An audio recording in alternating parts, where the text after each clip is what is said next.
tout à l'heure, si je tiens le micro avec une certaine prudence, c'est qu'il a l'air d'être un petit peu facétieux. Heureusement que le synergologue nous a quittés, parce que je ne sais pas comment il aurait traité les dress codes des personnes qui se sont succédées à la tribune.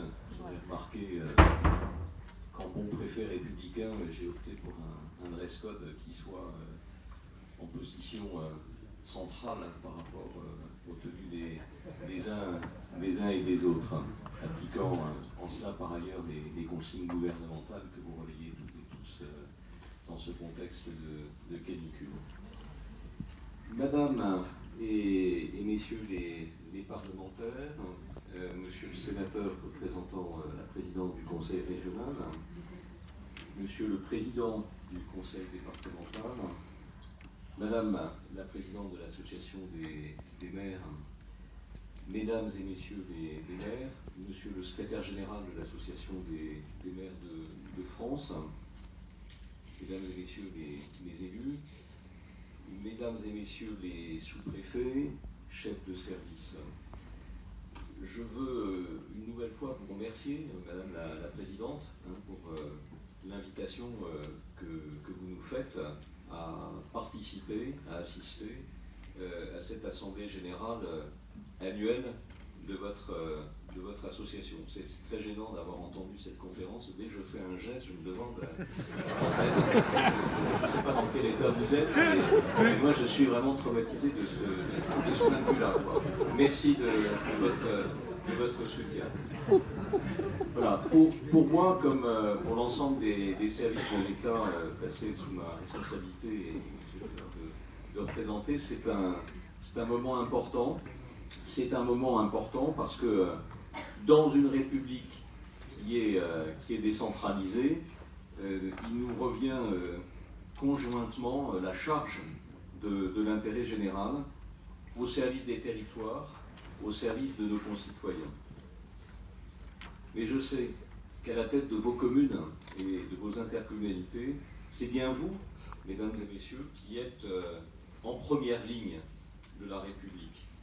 Et votre engagement, votre disponibilité, votre passion, à ce titre, mérite d'être salué, mérite tout notre soutien, mérite que je vous redise ma confiance, notre disponibilité pour travailler avec vous en partenaire au service de l'intérêt général.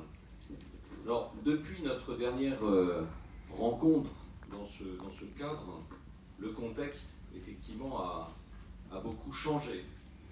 Il a beaucoup changé, notamment avec le mouvement des Gilets jaunes, qui a été véritablement imprévu dans sa temporalité, dans son ampleur, dans ses modalités. C'est un mouvement qui a donné lieu à des comportements, à des troubles à l'ordre public inacceptables, face auxquels tous, pas simplement les forces de l'ordre, tous ont su se mobiliser et réagir. Mais ce mouvement des Gilets jaunes est aussi venu bousculer beaucoup de nos certitudes et de nos priorités et notre agenda. En conduisant à l'organisation du grand débat national, et je remercie au passage les 222 communes qui ont mis à disposition des cahiers ou des registres citoyens, des communes qui ont permis l'organisation de plus d'une centaine de débats rien qu'en Vendée. Donc avec l'organisation de ce grand débat national, s'est créée l'occasion pour l'ensemble de nos concitoyens, ici en Vendée, et puis au niveau national, de réfléchir à notre modèle républicain, notre modèle social, à nos services publics et aux évolutions qui pourraient, qui doivent y être apportées, en réponse aux besoins exprimés de plus de justice, de plus de proximité et aussi de plus d'efficacité. Dans ce contexte, qui est un contexte qui nous oblige tous, l'État entend conforter l'action des collectivités locales et consolider notre action partenariale au service des territoires et des populations.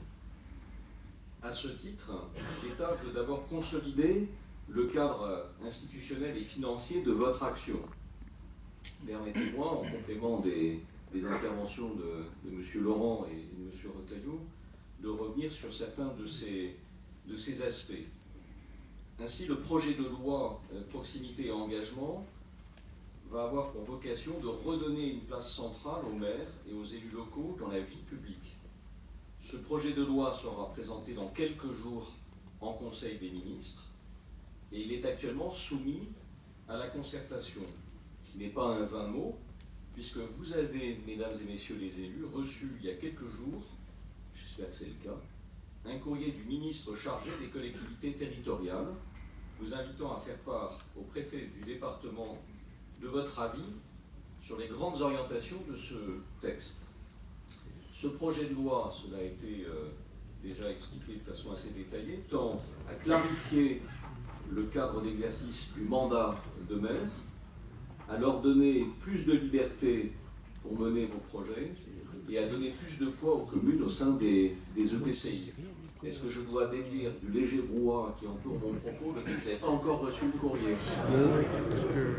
Voilà, de l'intérêt de notre rencontre. Donc, le pauvre secrétaire général de la préfecture qui est là au premier rang va repartir d'ici avec une tâche supplémentaire sur sa to-do list.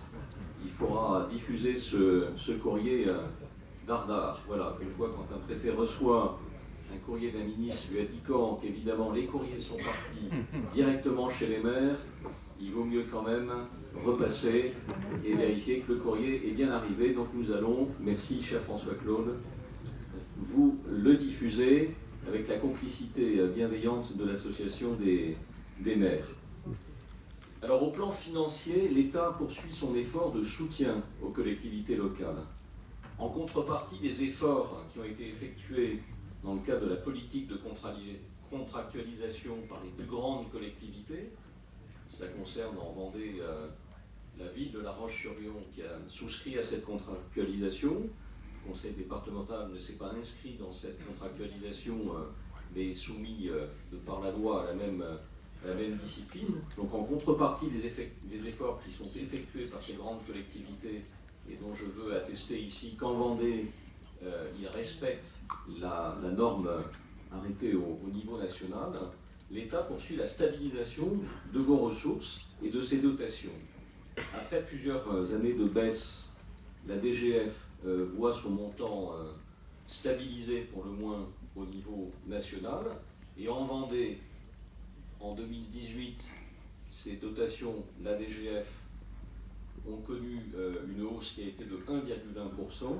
Et en 2019, il y a eu une nouvelle augmentation, alors en additionnant toutes les communes, bien sûr, qui est de 2,6%, ce qui est très supérieur à la croissance de la DGF au niveau national, parce que les communes vendéennes ont bénéficié, plus que la moyenne des communes de notre pays, de l'effet des mécanismes de solidarité qui permettent de déterminer le montant de la DGF. On a évoqué, avant mon intervention, la complexité des mécaniques de calcul des dotations. Il faut quand même savoir aussi reconnaître que parfois ces mécaniques compliquées permettent de produire des effets qui ne sont pas inintéressants. Et si en Vendée, 70% des communes voient en 2019 leur DGF augmenter, alors que c'est le cas simplement à l'échelle nationale de 46% des communes, c'est le résultat du jeu de ces mécanismes, certes compliqués, mais qui sont des mécanismes de solidarité. Je pense qu'il faut le souligner. Parallèlement, l'État maintient son soutien à l'investissement local via les dotations de la DETR et du DISIL, puisque pour la troisième année consécutive, 2019, ce sont environ 20 millions d'euros de subventions qui sont mises en place pour accompagner vos investissements. Depuis 2017, ça fera 60 millions d'euros. ainsi mobilisés pour appuyer l'investissement porté par les communes et les EPCI. Pour la seule année 2019, ces 20 millions d'euros produisent un effet levier qui est notable, qui permet de financer un total d'investissement que vous portez, qui est de 81 millions d'euros, qui correspondent à 150 projets, avec un effort que nous assumons totalement, qui tend à privilégier un peu plus le sud du département par rapport au reste de la Vendée. S'agissant de la suppression d'habitation, vous avez remarqué que je souriais légèrement, parce que je vais intervenir quelque part en complément des propos qui ont été tenus avant moi, et je voudrais souligner tout d'abord qu'une concertation s'est engagée sur les modalités de la suppression de la taxe d'habitation. Je voudrais aussi souligner et rappeler que 2022 sera pour nos concitoyens la dernière année où une partie des Français paiera encore de la taxe d'habitation. En Vendée, ce sont plus de 210 000 foyers qui sont déjà concernés par la suppression de 65% de la taxe d'habitation, ce qui représente pour cette année déjà un gain moyen de 385 euros. Et en 2023, lorsque l'ensemble des foyers vendéens sera exonéré de taxes d'habitation au titre de la résidence principale, ce gain moyen atteindra 688 euros par an. Comme l'a indiqué le gouvernement, cette suppression n'aura aucun impact, ne devra avoir aucun impact pour les collectivités. Il est en effet prévu de mettre en place des mécanismes de compensation à l'euro près, garantissant un maintien des ressources des collectivités et leur dynamique. Ce nouveau schéma de financement sera effectif dès 2021. Ce cadre institutionnel et financier ainsi consolidé doit permettre de renforcer notre action partenariale et en premier lieu dans le domaine partagé de la protection des populations.